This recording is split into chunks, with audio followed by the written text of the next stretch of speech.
Scarloli, the little engine, enjoys all the sights and sounds along his line and knows them very well.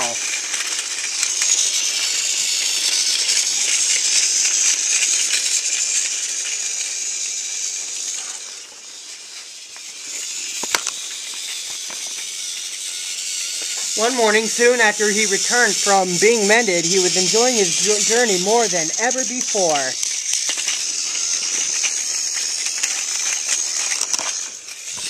On the way, he met Rusty. "You know," he said, "if I did not remember those familiar faces in places, I thought I was on a different railway. You've done wonders with these rails." Rusty laughed. "I'm glad you're pleased. Manager says mend those tracks so well he won't know where you... And you did. And you didn't. If you take my meaning, Scarloli liked this hard-working diesel. There's still one bad bit," warned Rusty, "just before the first station. An engine might come off there, particularly Duncan. He will rock and roll along the line."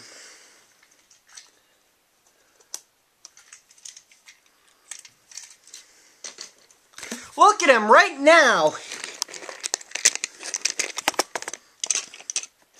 "I hope he does not hurt his passengers." "What's that about me? I'm a plain engine. I believe in plain speaking." Rusty warned Duncan about the bad bit of rails. "Speak up." Rusty warned Duncan about the bad bit of rail. "Huh," said Duncan. "I know my way about. I don't need smelly diesels to tell me what to do." Rusty felt hurt.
Duncan banged about the yard, and then he clattered crossly to the station.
James was already there waiting for him.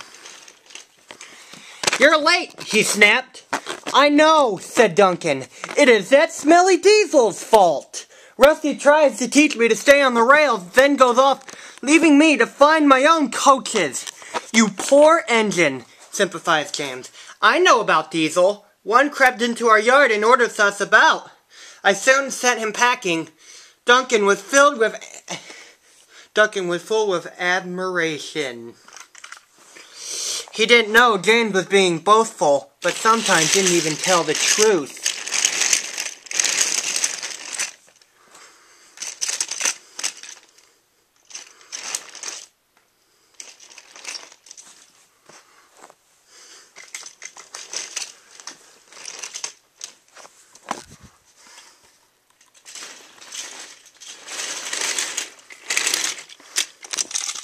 "Send Rusty packing! Send Rusty packing!" said Duncan.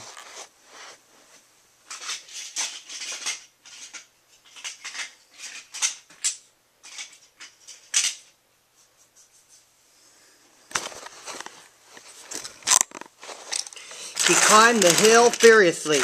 "Well done, boy," encouraged his driver. "Keep it up."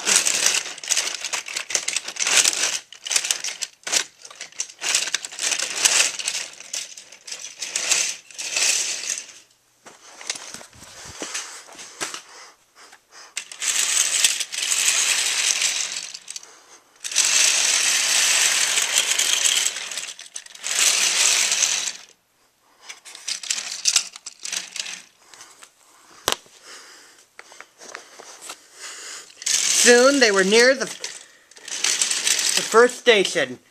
Duncan was pleased. "Nothing's happened! Nothing's happened! Silly old Diesel, clever me!" And he rocked and rolled along the line.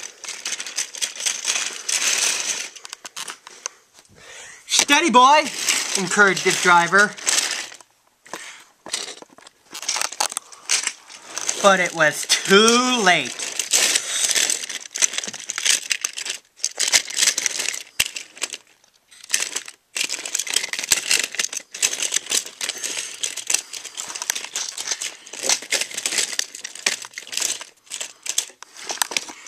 "Sleepers and ballast, I'm off." And he was.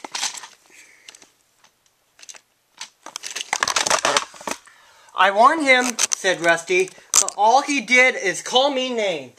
The little Diesel refused to move. "I am ashamed of you, Rusty," said Scarloli. "Think of the passengers. What are they going to do?" "Oh, I've forgotten that." "Yes, of course," said Rusty. "We must help the passengers." And Rusty roared into life.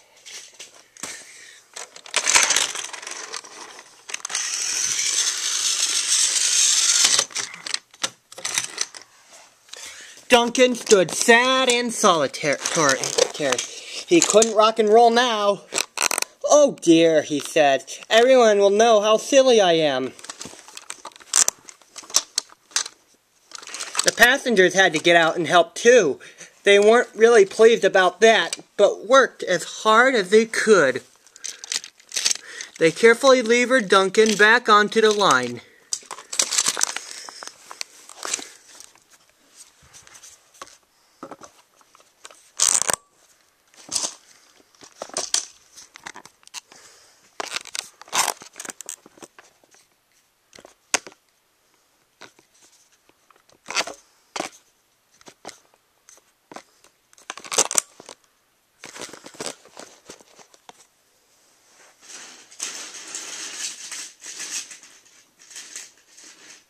And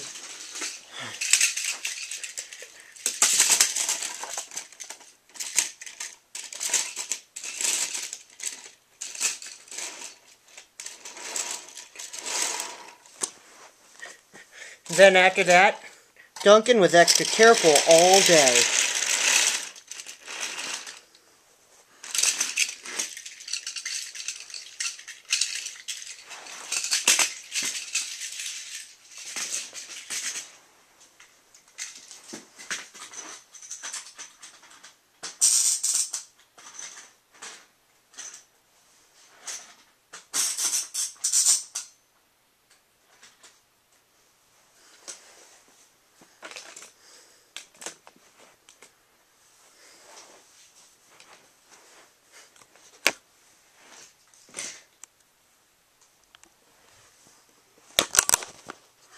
At last, evening came. Rusty, she whispered.